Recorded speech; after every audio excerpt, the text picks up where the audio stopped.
매일 아침 하나님과 함께 누리는 하늘의 양식, 오늘 만나. 에브라임 산지 라마다임 소빔에 에브라임 사람 엘가나라 하는 사람이 있었으니 그는 여로함의 아들이요 엘리후의 손자요 도후의 증손이요 숲의 현손이더라. 그에게 두 아내가 있었으니 한 사람의 이름은 한나요 한 사람의 이름은 브닌나라. 브닌나에게는 자식이 있고 한나에게는 자식이 없었더라. 이 사람이 매년 자기 성읍에서 나와서 실로에 올라가서 만군의 여호와께 예배하며 제사를 드렸는데 엘리의 두 아들 홈니와 비느하스가 여호와의 제사장으로 거기에 있었더라. 엘가나가 제사를 드리는 날에는 제물의 분깃을 그의 아내 브닌나와 그의 모든 자녀에게 주고 한나에게는 갑절을 주니 이는 그를 사랑함이라. 그러나 여호와께서 그에게 임신하지 못하게 하시니 여호와께서 그에게 임신하지 못하게 하심으로 그의 적수인 브닌나가 그를 심히 격분하게 하여 괴롭게 하더라. 매년 한나가 여호와의 집에 올라갈 때마다 남편이 그같이 하매 브닌나가 그를 격분시키므로 그가 울고 먹지 아니하니 그의 남편 엘가나가 그에게 이르되 한나여, 어찌하여 울며 어찌하여 먹지 아니하며 어찌하여 그대의 마음이 슬프냐? 내가 그대에게 10 아들보다 낫지 아니하냐? 그들이 실로에서 먹고 마신 후에 한나가 일어나니 그때 제사장 엘리는 여호와의 전 문설주 곁 의자에 앉아 있었더라. 한나가 마음이 괴로워서 여호와께 기도하고 통곡하며 서원하여 이르되 만군의 여호와여, 만일 주의 여종의 고통을 돌보시고 나를 기억하사 주의 여종을 잊지 아니하시고 주의 여종에게 아들을 주시면 내가 그의 평생에 그를 여호와께 들고 삭도를 그의 머리에 대지 아니하겠나이까.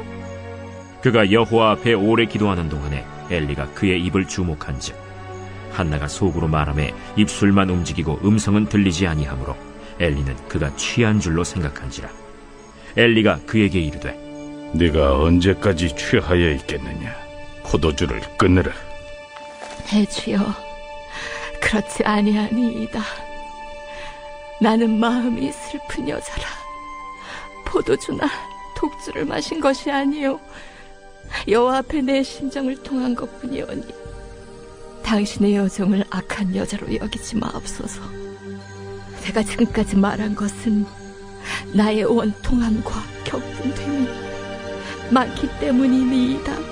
평안히 가라. 이스라엘의 하나님이 네가 기도하여 구한 것을 허락하시기를 원하노라. 당신의 여종이 당신께 은혜 입기를 원하나이다. 하고 가서 먹고 얼굴에 다시는 근심빛이 없더라. 오늘 본문 말씀에는 한나라는 한 여인이 소개되고 있습니다. 1절과 2절 말씀을 보니까 에브라임 산지 라마다임 소빔에 에브라임 사람 엘가나라 하는 사람이 있었는데 그에게는 두 아내가 있었다라고 말씀하고 있죠. 한 사람의 이름은 한나요, 또 한 사람의 이름은 브닌나였습니다. 그런데 브닌나에게는 자식이 있었고 한나에게는 자식이 없었죠. 5절 하반절을 보니까 여호와께서 한나에게 임신하지 못하게 하셨다라고 기록하고 있습니다. 또 6절 말씀을 보면 여호와께서 그에게 임신하지 못하게 하심으로 그의 적수인 브닌나가 그를 심히 격분하게 하였고 괴롭게 하였다라고 말씀하고 있죠. 이로 인해 한나의 마음이 괴로웠습니다. 그 괴로운 마음을 가지고 여호와께 기도하고 통곡하였음을 보게 되는 것이죠. 여호와께서 한나에게 임신하지 못하게 하셨다는 것은 하나님이 엘가나의 가정에 일으키신 사건이었습니다. 그런데 좁은 의미에서는 한 가정에서 일어난 사건이지만 확대해 보면 이 사건은 사무엘서의 배경이 되는 사사시대를 향한 하나님의 메시지가 담긴 사건임을 알 수 있는 것이죠. 하나님께서는 지상 만민 중에서 이스라엘을 자기 백성으로 택하셨습니다. 애굽 왕 바로의 손에서 이스라엘을 속량하셨고 약속하신 가나안 땅을 영원한 기업으로 삼게 하셨죠. 그들이 하나님의 백성이 되었다는 것과 또 약속하신 땅을 기업으로 받아 그곳에서 삶을 영위할 수 있는 것은 오직 하나님의 은혜 때문이었습니다. 하나님은 그들이 하나님의 은혜를 잊지 않기를 바라셨죠. 그래서 신명기 24장 18절 말씀을 보면 너는 애굽에서 종되었던 일과 내 하나님 여호와께서 너를 거기서 속량하신 것을 기억하라고 말씀하십니다. 무엇인가를 소유하고 축적하고 자랑하는 삶이 아니라 공급하시는 하나님의 은혜를 의지하며 살아가기를 바라셨죠. 그런데 사사시대 이스라엘 백성들의 모습이 어떠합니까? 하나님의 은혜를 망각한 채 자기 소견에 옳은 대로 행하는 모습뿐이었습니다. 그러면 엘가나의 가정 안에는 하나님의 은혜와 자비가 머물고 있습니까? 6절 말씀을 보니까 그의 적수인 분인나가 한나를 심히 격분하게 하며 괴롭게 하고 있음을 보게 되는 것이죠. 분인나는 여러 명의 자식을 소유했다라는 차원에서 자식이 없는 한나를 괴롭히고 있습니다. 하나님이 은혜로 주신 것을 소유화하여 가진 것으로 남을 차별하고 멸시하며 구별하고 있는 모습이죠.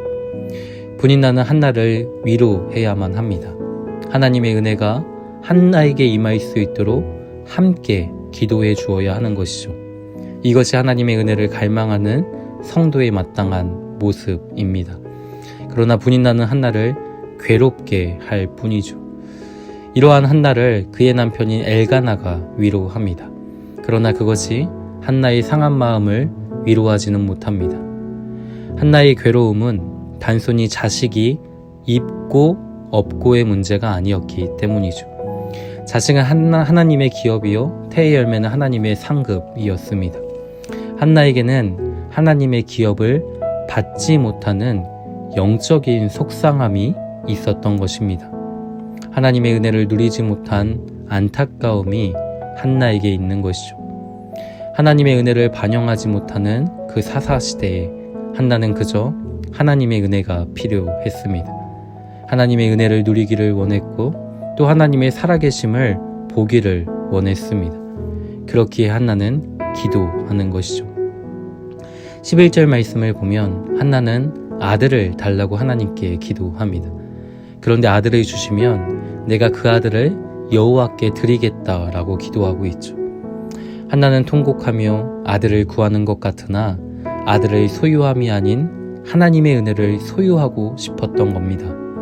분인나에게 있어서 자식은 그의 기쁨이고 소유였지만 한나에게는 하나님의 은혜가 기쁨이었습니다. 한나가 확인하고 싶은 것은 하나님의 은혜였습니다. 분인나에게 복수하기 위함이 아니라 자기의 성공을 위함이 아니라 오직 하나님의 은혜 안에 머물기를 소망할 뿐이었죠. 이러한 한나의 기도는 자기 소견에 옳은 대로 행하는 혼돈의 시대 속에서도 하나님의 은혜가 이 시대 가운데 또 이 역사 가운데 활동하고 있다는 사실을 알게 하여 달라는 기도였습니다. 자신의 삶이 나아가 이스라엘 백성들이 하나님의 은혜 때문에 살아가고 있음을 보여달라는 기도이죠. 사랑하는 성도 여러분, 우리의 기도는 어떠합니까? 우리는 무엇을 구하고 또 무엇을 소유하려고 합니까? 하나님의 은혜를 기뻐하며 즐거워하는 것보다 더 중요한 것은 없습니다. 하나님의 은혜를 입기를 원합니다. 하나님의 은혜로 우리의 삶을 다스리시고 인도하옵소서.